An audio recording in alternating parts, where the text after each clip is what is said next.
before I went and did all this, I hadn't actually had a huge amount of interest in animals. In fact, when I grew up, I hated animals because I grew up in my grandmother's house, and my grandmother was a local representative of the Royal Society, the RSPCA, the Royal Society for Prevention of Cruelty to Animals, which meant that the house was continually full of dogs and cats, mostly severely damaged dogs and cats. Some of them physically, quite a lot of them psychologically. And pigeons and badgers and just sort of everything. And I, as a kid, had terrible hay fever and asthma, and as far as I was concerned, I hated these creatures because they made me sneeze and cough the whole time. And it was only as a result of going to Madagascar that the whole thing suddenly began to unfold for me. But I then realized, when I went back and looked at some of the stuff I had written in Hitchhiker, that I must have been somehow aware of this, without actually thinking that, without having really taken it on board. And there's a passage I want to read from the Restaurant at the End of the Universe. Right. In this passage, our heroes are in the restaurant at the end of the universe, Milliways. Zaphod and Ford and Arthur and Trillian. And they're just thinking about ordering their meal.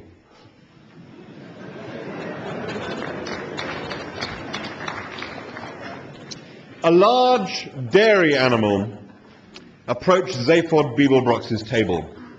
A large, fat, meaty quadruped of the bovine type, with large, watery eyes, small horns, and what might almost have been an ingratiating smile on its lips. "Good evening," it lowed, and sat back heavily on its haunches. "I am the main dish of the day. May I interest you in parts of my body?" It harumphed and gurgled a bit, wriggled its hindquarters into a more comfortable position, and gazed peacefully at them. Its gaze was met with looks of startled bewilderment from Arthur and Trillian, a resigned shrug from Ford Prefect, and naked hunger from Zaphod Beeblebrox.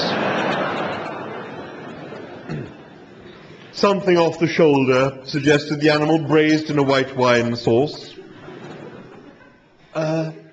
"Your shoulder?" said Arthur in a horrified whisper. "But naturally my shoulder," mooed the animal contentedly. "Nobody else's is mine to offer." Zaphod leapt to his feet and started prodding and feeling the animal's shoulder appreciatively. "Oh, the rump is very good," murmured the animal. "I've been exercising and eating plenty of grain, so there's a lot of good meat there." It gave a mellow grunt, gurgled again, and started to chew the cud. "Or a casserole of me, perhaps," it added. "You mean this animal actually wants us to eat it?" whispered Trillian to Ford. "Me," said Ford, with a glazed look in his eyes, "I don't mean anything." "That's absolutely horrible," exclaimed Arthur. "The single most revolting thing I've ever heard." "What's the problem, Earthman?" said Zaphod, now transferring his attention to the animal's enormous rump. "I just don't want to eat an animal that's standing there inviting me to," said Arthur. "It's heartless."